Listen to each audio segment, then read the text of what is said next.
Hello and welcome to Mr. Randy's Wine and Spirits. I am Mr. Randy, and today we're doing another full review episode. If you're new to the channel, always good to see a new face around here. All my return viewers, they say the same thing. Always good to see your face around here. So let's get into it, shall we? So today's full review episode is going to be showcasing the Glenmorangie 15-year-old Lasanta cask finish. Rich, spicy, sweet with notes of raisins, honeycomb, chocolate-covered hazelnuts, and cinnamon. Yeah, I think I got about all that on the notes. Aged 15 years. Well, hold on. I got information on all that. Bourbon and sherry cask. Get a look at that sexy backside. Oh, yeah. Let's see. Glenmorangie. Very nice. Imported by the Moet Hennessy. Let's go ahead and get a pour on and get this rolling. Cork pop. We'll let it pass. Both hands. Use both hands. That's good. I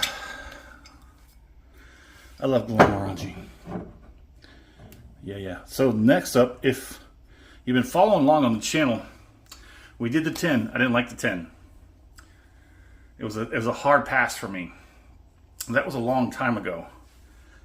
Roughly almost a year ago now. I think in a couple months it probably will be a solid year since I've had the 10. But then I heard that they were discontinuing the 10, putting everything into the 12, and the 12 was much better than the 10. Abso-freaking-lutely, yes it is. Now, here's another thing. I think it's on my notes, so we'll have to take a look at that. So the Glenmorangie 15-year Lasanta was originally a 12-year, but just like they did with the 10-year, they went ahead and started putting all the 12-year up towards the 15. I haven't had the 12. If I find it, I will definitely have it for comparison. But I agree, this 15 years, it's banging. It slaps, as the kids say. Well, that's what my kids say. I don't know what the actual kids today, they probably don't even use words. They just use noises, clicks, and... So this 15-year was changed from the 12 in early 2025. So earlier last year, probably roughly a year ago, they switched over to make it a full 15. They use a double maturation, and that double is split this way. So 10 years, it spends in white oak ex-bourbon casks, and then 5 years to finish in Oloroso sherry casks. Very nice. So Lasanta. What does Lasanta mean? It's Gaelic. It's Gaelic, and it stands for warmth and passion. Let's go ahead and take a look at that in the glass. That's a beautiful, beautiful gold color. But don't take that for it. Let's go ahead and break out Mr. Randy's handy-dandy whiskey color scale. Off camera, I'm going to try and nail this down. I don't think it's quite the Auburn Tawny, but not quite the deep Tawny Mahogany. It's probably between those two, but that's good enough. It's either Tawny or deep Tawny. How about a medium Tawny? Moderately, somewhat shallow to deep on the nose.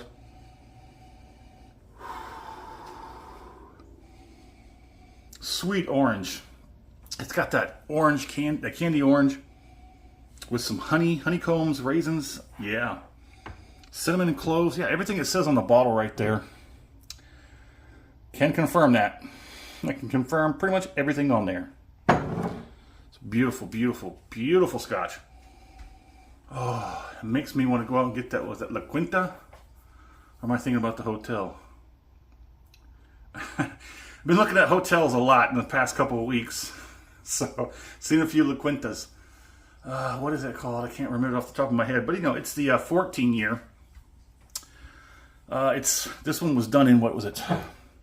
Sherry. The 14-year, I do believe, is what? The port cask finish. I love when big names like this, when they do the finishing for the scotch, when they do it right, oh, take my money.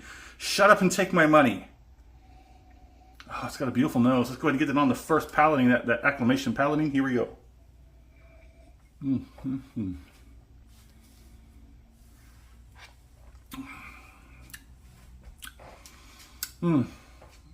So here we are at the halfway point.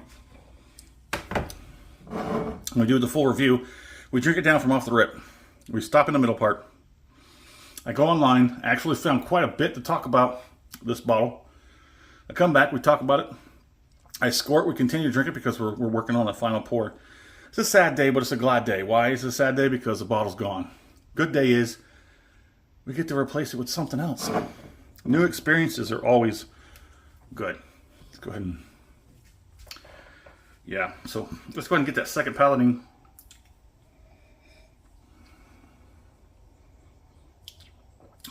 So on the palate, let me sort this out. It has relaxed a little bit from off the rip. It's a little bit more mellow, a little deeper. There's a little bit more of a mellow sourness to it. And I would probably say that's probably the dried fruits, the cherry, apricot jam, toffee. I can get some dark chocolate, and they say burnt sugar or caramelized sugar. Yeah, but I think all those other ones are kind of like minimalized and off to the back. I get a lot of that like deep, sort of rich, sort of semi-sourness to it. The dried fruits and the sherry, the apricot jam, yeah. I can get one more before the finish.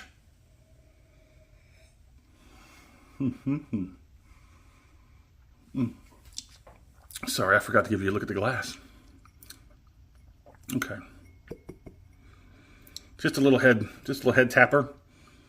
Get the legs are running. Pretty good viscosity. Yes, it does transfer well into mouth.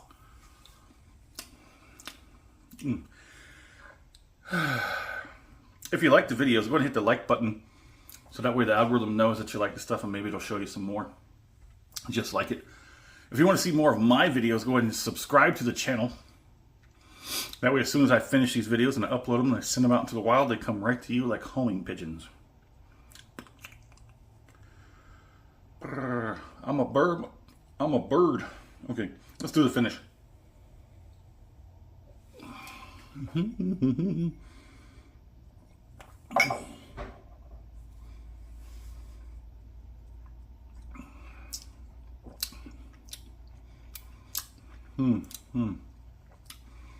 The finish is a little all over the place, actually. It's balanced. I'm going to say it's really balanced.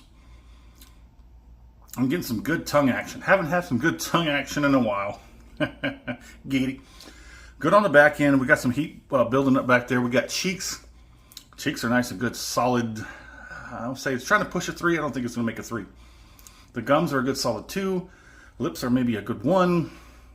That tongue is now quickly dying back down. A lot of the flavoring is starting to subside. A lot of those higher end, richer, sweeter tones have dissipated relatively quickly. Now we're left with like the dried fruits and that little bit of like semi-sourness to it. That sickly sourness to it. That deep, rich, mellow, dried red fruit. Like the cherry and the apricot, yeah. So it's kind of a transitional finish where you start off a little bit higher pitch, fruit, honey, that kind of sweetness goes up front, and you're just kind of left with the lingering, rich deepness of it. Now the effects I think are going to linger for a few more minutes, but I'm not going to keep you. So let's move on. While I think of this score, you know what? I'm not going to think about it.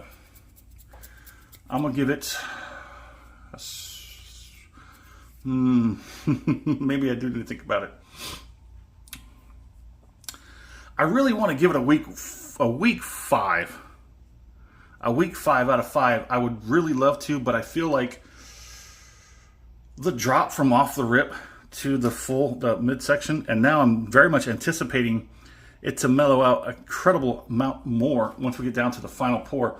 I expect the second half of this bottle to go fast and easy, and then that final pour, and I got to let this final pour sit there for a week or so. I think that final pour is going to be no, it's not going to be all that great. So that's what's keeping it from a week 5 out of 5. I'm going to give it a strong 4 out of 4. It's not going to bust that 5, but it's definitely going to top out in the 4s. It's a damn good Scotch right here. So my fair price for this, like I said, I paid just under $55. Prices here in San Antonio are great. They're so amazing. Not only can I find a bunch of stuff can't find anywhere else, the March Madness Irish stuff, you've probably seen that by now. Pretty much sure that all that Irish videos are they're gonna be out already. You probably would have seen them if you're subscribed to the channel.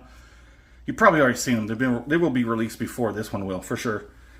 I put a halt on a lot of other videos and activities and stuff I was doing to get this March Madness International History Month for the Irish heritage. Yeah, so now we're doing, yeah, would I buy this again? Yes, I would. My fair price, I'm going to leave it alone.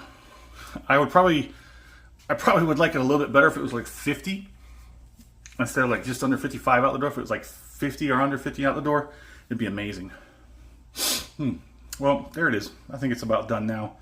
Just a slight lingering aftertaste. Not bad. Just a little deepness and just a little tingle in the very back. Let you know you had some. Do me a favor, in the comment section, let me know where you're at, what are you drinking, what do you think about the Glenmorangie, Lasanta 15 year. And as always, thanks for stopping by here at Mr. Randy's Wine and Spirits. I'll say it, it's a damn good one.